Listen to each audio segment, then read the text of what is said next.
Good morning. সকাল 7টা বাজে। এখন আমরা বেরোচ্ছি। পুলিশ দেখি কোনো নাস্তা করতে পারি কিনা।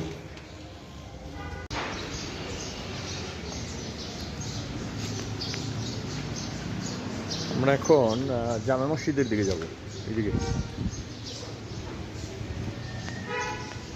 জামে মসজিদের পাশে কিছু হালাল ফুড আছে, এগুলো ট্রাই করব। দোকানপাট এখনো খুলে নাই, তবে মানুষজন উঠে গেছে ওদের কর্মব্যস্ততায়।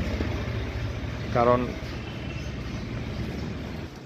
যে শহর তাড়াতাড়ি ঘুমায় সে শহর তাড়াতাড়ি জাগে, এটাই নিয়ম। শিলং 8টার সময় সব বন্ধ হয়ে যায়।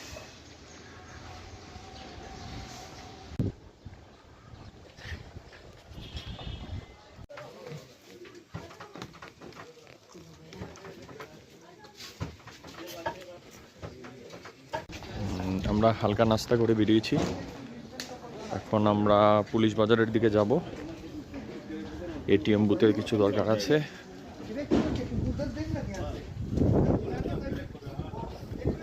শিলংয়ের অভ্যন্তরীণ যে রাস্তাগুলো আছে, প্রায় প্রত্যেকটা রাস্তাই এভাবে টাইলস করা।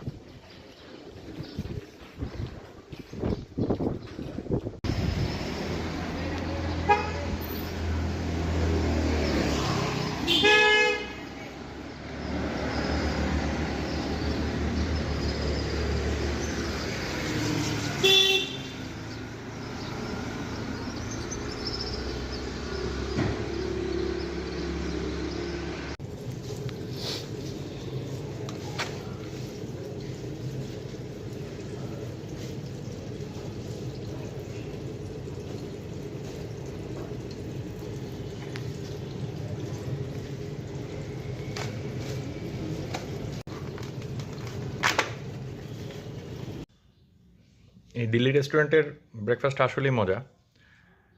আমার চেয়ে হেলদি মনে হয়েছে। প্যাকেজিং পার্সেলের জন্য খুবই ভালো, বসেও খেতে পারবেন।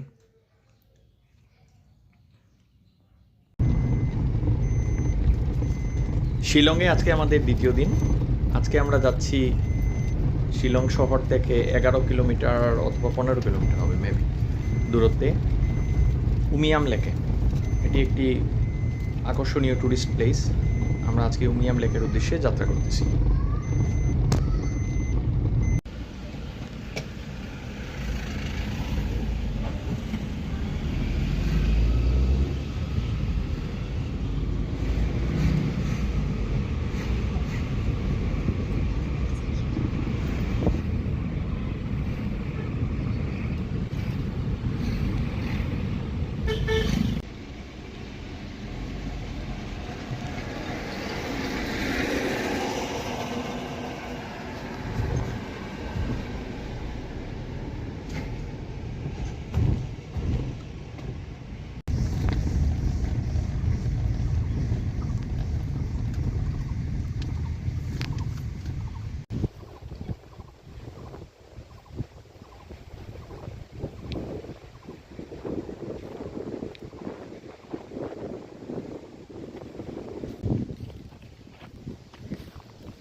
এই উমিয়াম লেকটা বিশাল এবং স্বচ্ছ পানি।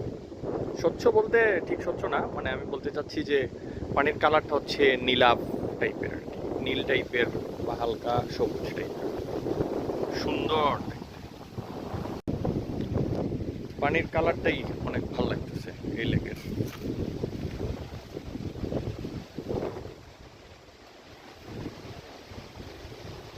এবং একটা সৌন্দর্য আরে বাড়িয়ে দিচ্ছে লেকের সামনে যে কিছু পাহাড়গুলো আছে। বাট লেকটা বিশাল। গুয়াহাটি আসলে এই লেক ভিজিট মাস্ট।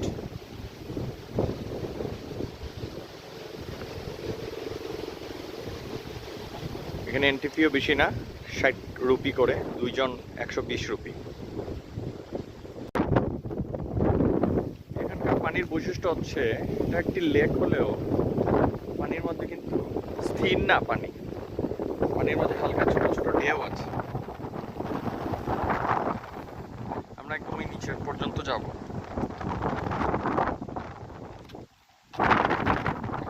চাইলে একটা boating করতে পারবেন। এখানে ফ্লোটিং একটা রেস্টুরেন্ট তৈরি হচ্ছে, অবশ্য দেখতে পাচ্ছি কলকাতার কোন কোম্পানিতে এটাকে রেডি করতেছে।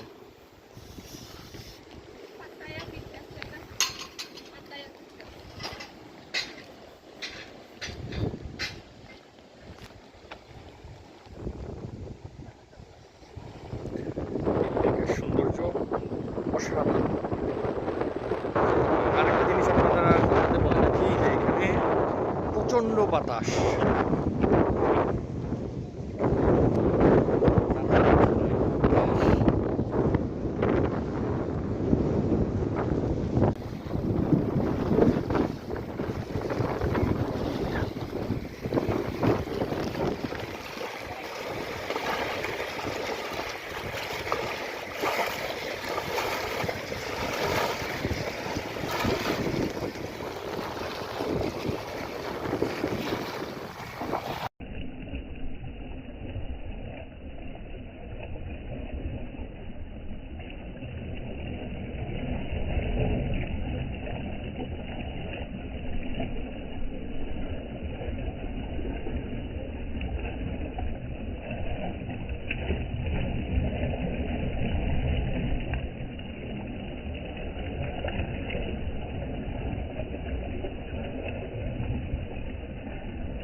কেমন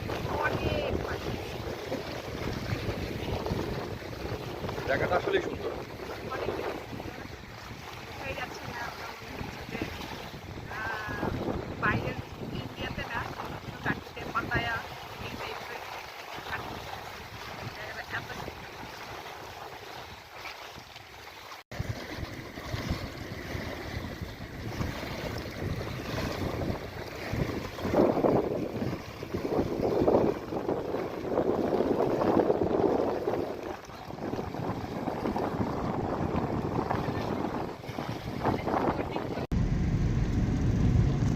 এখন আমরা চলে যাচ্ছি আবার শিলং শহরে।